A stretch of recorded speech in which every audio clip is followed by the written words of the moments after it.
Toronto Marlies gathering here at Ricoh Coliseum. Their final practice before the playoff starts. Saturday, 4 o'clock, they will face the Utica Comets in Game 1 of a 5-game series. Now, the two teams finishing one in first, the Toronto Marlies in the North Division. In fact, the Marlies finished in first overall. The Utica Comets finishing in fourth in the North Division with 88 points. The Marlies 24 points ahead of them with 112 points. But you can put all those records out of your mind if you're both teams, because the last two games that they played went into extra time. The Marlies won in an overtime game here at Ricoh and then lost in a shootout in Utica, although they picked up a point that night and clinched first overall in the American Hockey League.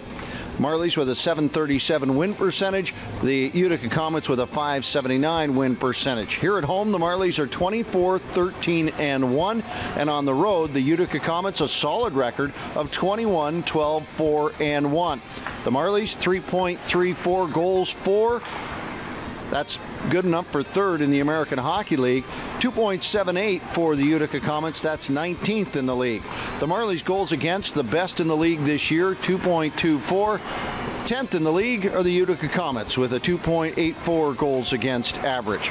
The power play this year finished at 18%, good enough for 14th in the American Hockey League, and 13th for the Utica Comets, also running at 18%. The penalty kill is where the Marlies really put it together this season, 88.9%, good enough for first in the American Hockey League, but second in the American Hockey League, 85.5%, the Utica Comets. There could be a very valuable weapon for the Toronto Marlies come this playoff series, and if they are able to get beyond it, and that is the experience of three of their veterans who have all been down this road and had a successful ending in their pursuit of the Calder Cup. And I think part of my responsibility is just relaying, just how hard the playoffs are. They're grinding, like, physically, mentally, and I think that's something that the young guys and guys who haven't been there should know. And at the same time, I think they do know. I think they know it's going to be a grind. It's going to be tough mentally, physically, and each and every single night they're going to have to perform. Colin, what's the advantage of knowing how long this road can be? Well, there's certainly advantages and there's disadvantages. Sometimes it's, sometimes it's better not knowing, actually experiencing for the first time, because if you know how long it's going to be, sometimes it'll be overwhelming.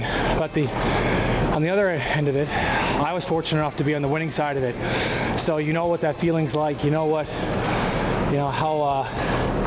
exciting that time is, playing in June. Playoff series, a lot happens. I mean, you have your ups and downs, and you just gotta, ride the wave evenly, and don't get up too high. And Utica's gonna come, whether it's game 1, 2, or 3. They're gonna take the game to us a little bit, and we just gotta stay even keel, stay with the game plan, and not stray away from it. And being said that, because it's a series, it's only a 5-game series in the AHL, so you want to get that first game, you want to get off to a really good start and not be behind the 8 ball. So that's a little scary because it's only 5 games, but I think we prepared enough this week. We should be ready. Vincent Loverde won his cup with the Kings organization, Colin Greening with the Ottawa organization, and of course with the Dallas organization, Chris Mueller. Some folks will remember that here for the Toronto Marlies as they won in 7 games in the conference final against the Marlies and went on to win the Calder Cup in Newfoundland against the St. John's Ice Caps. Game 1 goes Saturday at 4 o'clock against the Utica Comets right here at Ricoh Coliseum. Game 2, Sunday at 4 o'clock. 416-597-PUCK, marlies.ca for tickets.